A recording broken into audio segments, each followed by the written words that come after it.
How do?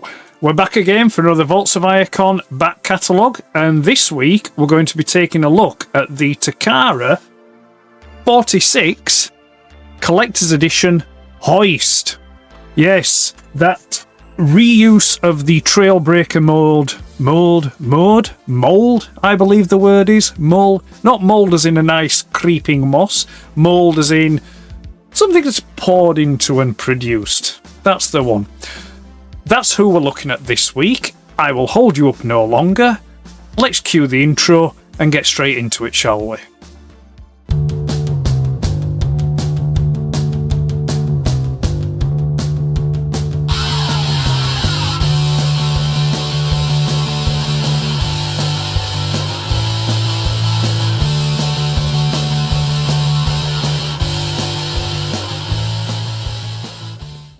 And so here we are with Hoist, with a ruler and with a Gary, not Jeff. Jeff is still not with us. We're working on it. He may be back. Who knows? What we'll do is, though, in the meantime, we will focus on what we're here for. And this is the Collector's Edition 46 Hoist. So we'll move Gary and the ruler out of the way and we'll take a look around the box. Now, it's not going to come as any surprise to anyone who's seen the previous back catalogues, but the box for the Collector's Edition Hoist is identical to the others that we saw for Red Alert and for Grapple. This was an intentional decision on the part of Takara to make the box a standard, and so basically all they need to do then is just have different inlay trays with the collector card front and centre. Saves money, simple and multifunctional design. So you can't knock them for that. So I won't spend too much time going around the box. Front of the box, big window, Hoist, collector card. Top, we've got the spiel, but we don't want to set him off reading that. Transformers in big lettering there. Collector's Edition. Tab corner thing there, letting you know what it is. Collector's Edition Cybertron, Transformers on the bottom. We've got Transformers again, and then we've got the whole. It is a world transformed where things. We don't want to start reading it. We don't want that voiceover coming back, do we? Transformers logo on the side. Transformers logo on the side, and then we have the gorgeous artwork, which I keep saying ad nauseum. It's lovely. I love that. And then we've got some Japanese text and spiel here at the bottom, and then again I will assume this is the manufacturer number, and then it's the designation of 46, which is Hoist. And that's it. That's all we're going to say about the box, because there isn't much more to say. So it's at this point in the proceedings we bring in the ruler and we get the box open. Now, just before I do about this box, the keen eye may have noticed there's just a little bit gnarly there on this box here in a couple of places. And yeah, it's I've had this 25 year, isn't it? 25, 24 year I've had this. It's never been in a protective case, which I ought to have done really, but you know, it's been opened multiple times, and I never really got this with the intention of trying to keep it crispy and mint. With it being a reissue, it was always going to be a case of I will be taking him out on numerous occasions to do photographs with. Got the box open now. Let's slide this clam out. We'll slide this in a cardboard sleeve out, because behind that we have the instructions and paperwork, so we don't need that for now. So we'll pop that bit to one side. Likewise with this cardboard in a tray, we don't need that. We'll put the clamp and Hoist to one side, because we'll take a look at the pamphlet paraphernalia that's in here. Oh, sticking to me. Come on. It's not. There we go. We'll get there eventually. Right, first up we have the instruction sheet. And there we go, it's all opened out for you. So on this one, it shows us the transformation sequence for Hoist. I did used to have Trailbreaker in this one, but I sold him. Yeah, because at the time I sold him because I had the Encore reissue of Trailbreaker. And I thought at that time that the Encore reissue of Trailbreaker was better than the Collector's Edition. And then probably about 12 months after that, I then went and sold all my Encore collection. So I am now without a reissue Trailbreaker, but it doesn't matter because I'm just looking over my right shoulder here and I can see my IGA Mexican minting box Trailbreaker there on the shelf. So it doesn't matter. I've got my Trailbreaker covered. Anyway, back to this. So we've got all the bump here. These are multifunction and multi-purpose instructions because, as you'll note, we've got 46 for Hoist and 25 for Trailbreaker. As said, transformation sequence shows Hoist. We've got the contents of the box. We've got indicators of where to put your stickers. We've then got... that is Trailbreaker in the robot mode. Then we've got Trailbreaker in his vehicle mode, showing his accessories, and then we've got Trailbreaker here, showing you where to put the stickers, and that's it. We've still got this perforated line. I wonder if that's so you can cut it out. What I don't know. And then we've got nothing on the back. That's that. Get rid of that. And then we have this used sticker sheet, which is a multifunction sticker sheet. As you can see here, we've got 25 and 46. The stickers are identical for both, no variation. So again, money saving there from Takara. Maybe Takara ought to do that. Maybe they ought to set up an Instagram or a Twitch stream or whatever it is. Like, yeah, Takara's money saving tips. I digress. Okay, let's get this clam open. Oh, still got the tape attached there. So we've got an outer lid, we've then got an inner tray. We'll just get everything out to start with.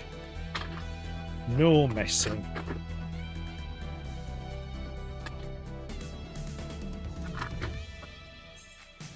Oh, come on.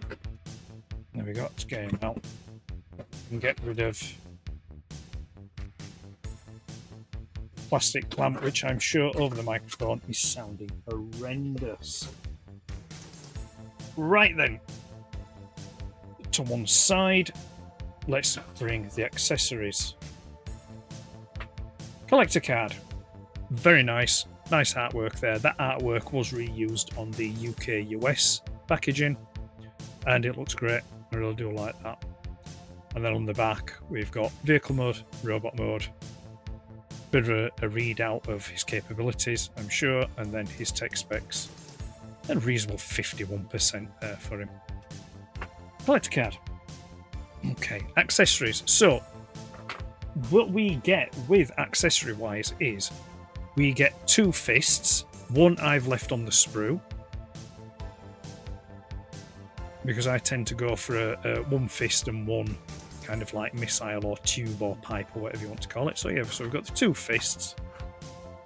We have a left and a right radar panel, is what they are. Very similar to the ones used for Wheeljack, but not identical. The main difference being that these are cast in a yellowy orange plastic, where the Wheeljack ones are in a smoked translucent plastic. The Wheeljack ones are also a bit thicker than what these are as well. So yeah, so radar panels, there we go, 2 of. We have the full spectrum multi-sensor that attaches to the back of his head.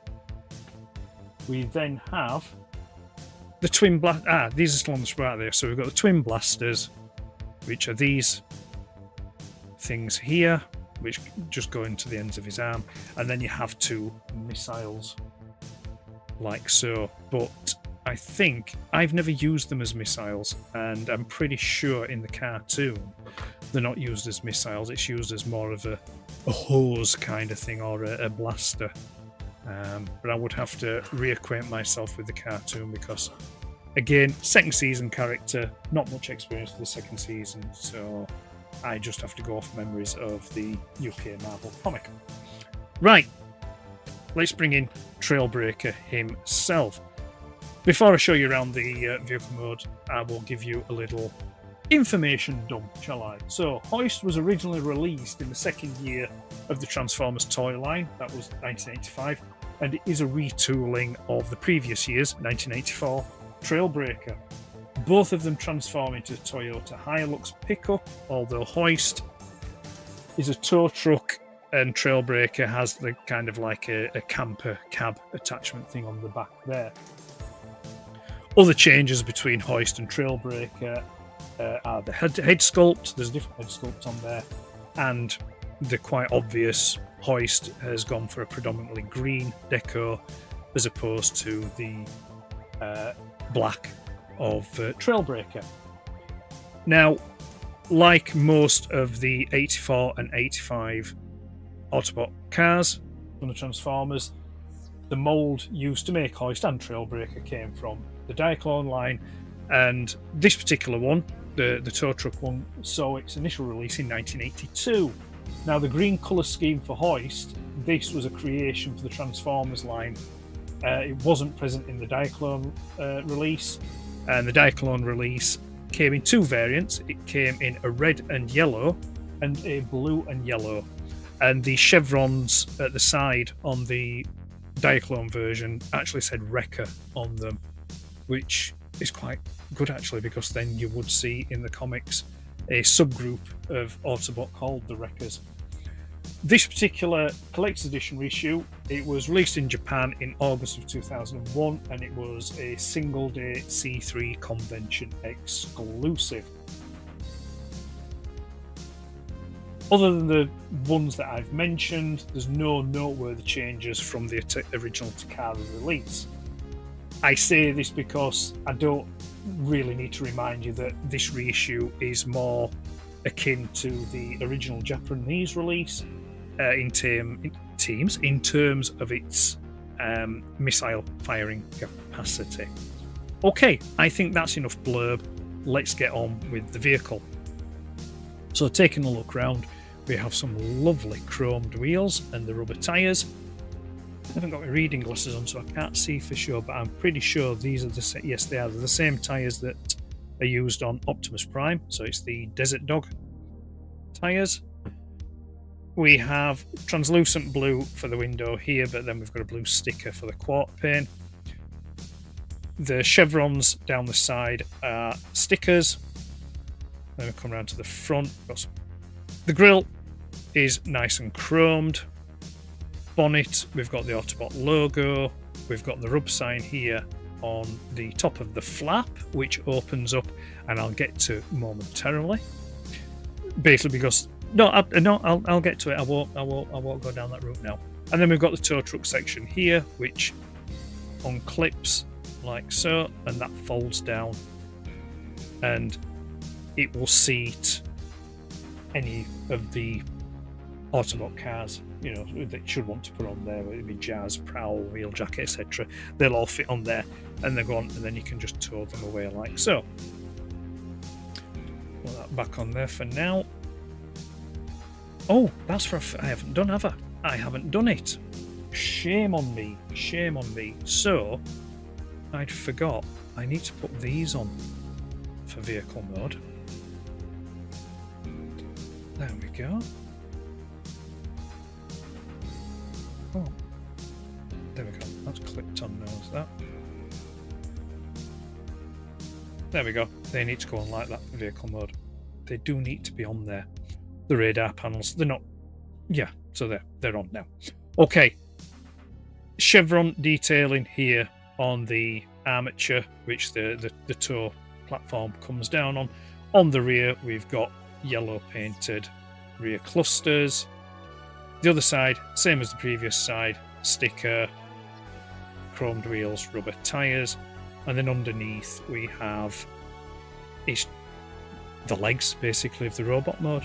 Nice chrome here, some sticker detail on the knees and up the leg. And then we've got to stick a detail here on the top part of what will make the hood. Die-cast content for Hoist is basically this whole front section here. So the bonnet and the wings. So that all that section there is die-cast, and other than that, oh sorry, and the feet as well. The feet are die-cast. You'll be able to see those better when I get him into robot mode. Right, okay, so this flap, we open that up here, and this is where we need to bring in Gary. Gary will, for the purpose of today, be sitting in here and driving Hoist. I'm hoping he fits in without bother, because there we go. Yes, he does. And he's in there. Look at that. Snug as a... Is he in properly? Because he's sitting quite high up, isn't he? Let's take him back out again. I'm just trying to angle the lighting right. Yeah, no, that's right. That is right, is that? Yeah, it does sit quite high up. It just didn't seem to look quite right. But yep, there we go. So Gary is now in there. I don't know if you can see that. But as ever, there will be a plethora of photos on the Volkswagen website the day after this goes out. And there we go. So that's the vehicle mode of Hoist, the Toyota Hilux. We shall do the obligatory brumming, shall we? And see if we can stop before the hand or if we're going to hit the hand. No, we hit, I'm afraid. We still hit. Come on, Gary, get your foot on that brake. Good lad. And there we go. And as you can see, yes, it rolls quite nicely. And that's it. That's it for vehicle mode. We're now going to get him into the robot mode. So what I will do is I will take Gary out first. I'll just move some of these. I didn't put these accessories away. I'll just move them out of the way. I'll just leave the ones out that I need. There we go. So first things first, I think I will start with... We'll start with the legs. So bring the legs down. So down like so, and then we need to splay them out slightly to the side, and then they clip like so into place. The feet then twist round just like so, and like I said, these are die cast.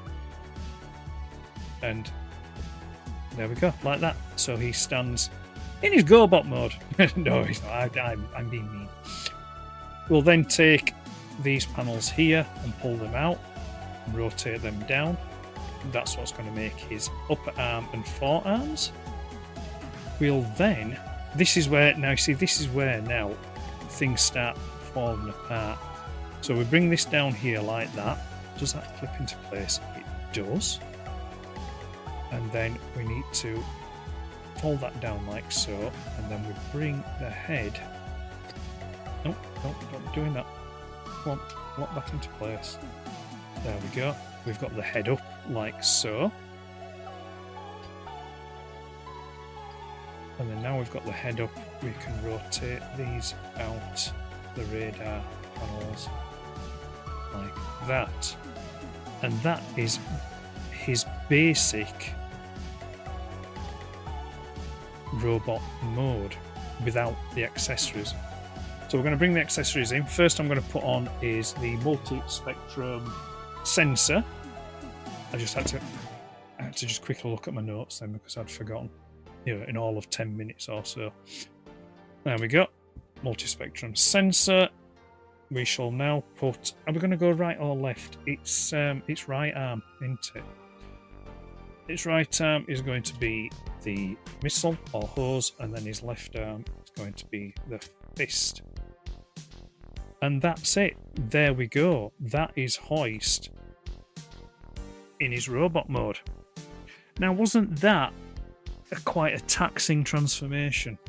I can't believe how long it took me. I really struggled for a moment or two there. Okay, let's take a look around this robot mode, shall we? First thing that strikes is there's lots of chrome going off here. So we've got the chrome of the multi-spectrum sensor, we've got the chrome of the forearms, the chrome of the missile, and then we can also see the chrome of the grille, chrome of the legs, and chrome of the wheel rims. So yeah, very shiny from that point of view. As for paintwork, really the only paintwork on this figure is the die-cast bonnet area. That's had to be painted green. We've got paint for the yellow eyes and the silver faceplate, and then we've got green paint on the die-cast feet. Other than that, everything is cast in coloured plastic, aside from the chromed parts that I mentioned earlier on. Articulation, I hear you ask. Well, Hoist does actually have some articulation that's not dependent on his transformation sequence, and that's basically his elbows. His elbows bend up like so. They're not relevant to the transformation sequence, so I could actually class that as articulation. The fist twists around like so, but that's, it also fires out as well. Yeah, the fist twists around, but that's on account it's in a launcher. The shoulders can drop down slightly like that. They can also lift up because they're pivoting on the hinges from the doors, and then they also can lift up like so. I mean, they would be able to twist all the way around, but these radar sensors are stopping them, and they can twist all the way to the back like that.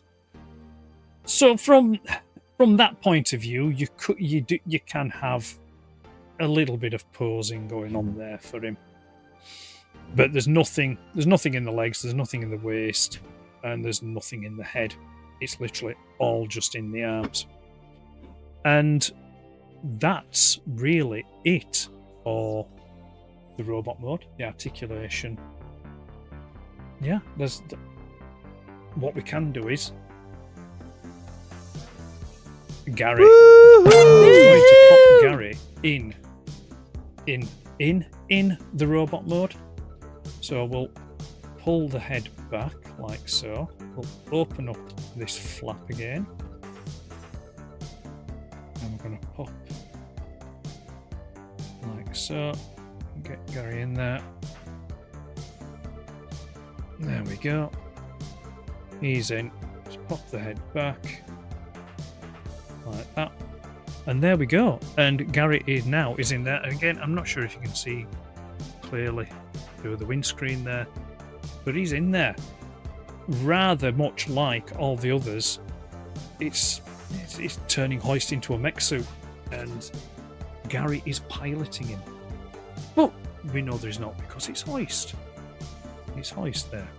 Okay, you know something? This is a real short one because there's not a great deal more to say about him, and I think that I've kind of ripped through this one quite well. Right, okay, so that was Hoist, and with that we spoke of the box. We did. We spoke of the box. I seem to recall somewhere mentioning the cardboard insert. There was a clam which I will put inside the cardboard insert like that. There was a plastic bag in there as well. We had some instructions. We had a collector's card. We also had a used sticker sheet. And then we had the remaining accessories that are still on the sprue. And now, with that, it is time to go back over to me, because that was the Collector's Edition 46 Hoist. Final thoughts. Okay, how to condense this down. Much like Trailbreaker, Hoist was one that I didn't have back in the day. And I am happy that I've got it now. Basically because, much as with most of, well, no, as with all of the 84 and 85 Autobot cars, I'll remove skids from that. Skids, there's a personal level of hell for skids. That's just me. You know, he's okay. He's okay. But he's not. Where was I now? I lost train of thought. Yes, Hoist. Okay. Closing final thoughts. That's the one. 84, 85 cars. Yes, I like them. They're great. I love the simplicity of them. The engineering that went in them for back in the day. Diecast content, painted parts, plastic parts, rubber tyres, chroming. It's all there, and the 84, 85 cars have got all that for you. Hoist in particular, because I didn't have any experience of him as a kid, I've nothing really nostalgic to pull upon to say about the figure. As an adult collector looking back and looking at him as he is now, I can see the play value in it, especially with having that tow truck function that you can pull the rear section down and pop your other cars on and, you know, pull them along. There's also the play factor as well with the firing missiles and the swap out attachments for the arms and such. Articulation, as I mentioned, it's not a thing really, but I think that back in the day as a kid you weren't really too bothered about that. I never recall being overly bothered or concerned that there was a lack of articulation. The toys were just what they were. It was nice when you had figures such as, say for example, Jetfire, that had reasonable articulation in him. But for the rest of them, it didn't affect the play value for us. So I think I'm going to leave it at that. Yeah, I think I will. There's no point. I've pretty much said everything I want to say about Hoist in the video that you've just seen before I've come back and started giving it with the lobster claws. Thank you for watching. I appreciate it, and I hope you've enjoyed it. And hopefully we'll see you next week for another Vaults of Icon back catalogue. Take care, and bye for now.